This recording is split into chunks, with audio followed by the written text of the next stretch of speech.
বৃহস্পতিবার মুখ্যমন্ত্রীর পৌরোহিত্যে অনুষ্ঠিত হয়েছিল রাজ্য মন্ত্রিসভার বৈঠক। শুক্রবার সাংবাদিক সম্মেলন করে মন্ত্রিসভার বৈঠকে নেওয়া সিদ্ধান্তের কথাগুলো জানিয়েছেন মন্ত্রী সুশান্ত চৌধুরী। প্রাণী সম্পদ বিকাশ দফতরে ত্রিপুরা পাবলিক সার্ভিস কমিশনের মধ্য দিয়ে 110 জন ভেটেরিনারি অফিসার নিয়োগ করা হবে। এছাড়া স্বাস্থ্য দফতরে নিয়োগ করা হবে 110 জন মাল্টিপারপাস ওয়ার্কার্স। সাংবাদিক সম্মেলনে মন্ত্রিসভার এই সিদ্ধান্তের কথা জানিয়েছেন পর্যটন মন্ত্রী সুশান্ত চৌধুরী। 110 জন ভেটেরিনারি অফিসার এআরডিডি দপ্তরের অধীন, প্রাণী সম্পদ বিকাশ দপ্তরের অধীন এখানে নিয়োগ করা হবে টিপিএসসির মাধ্যমে। আমাদের আরেকটা গুরুত্বপূর্ণ সিদ্ধান্ত, সাংবাদিক বন্ধুরা,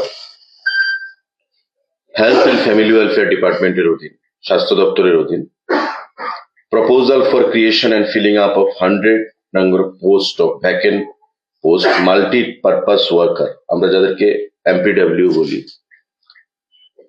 50 male and 50 female under health and family welfare department. স্বাস্থ্য এবং পরিবার কল্যাণ দপ্তর তার অধীন 100 জন এমপিডব্লিউ মাল্টিপারপাস যে ওয়ার্কার তারা নিয়োগ করা হবে।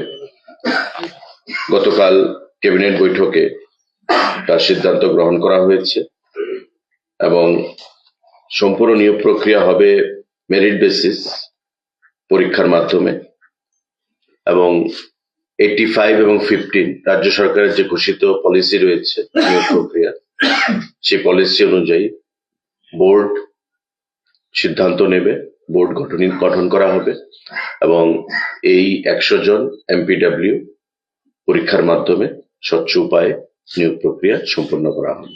60টি করে আসন নিয়ে রাজ্যে চালু হতে চলেছে আয়ুর্বেদিক এবং হোমিওপ্যাথিক মেডিকেল কলেজ। উদয়পুরে হবে আয়ুর্বেদিক মেডিকেল কলেজ এবং আগরতলার রেন্টার্স কলোনিতে শুরু হবে হোমিওপ্যাথিক মেডিকেল কলেজ।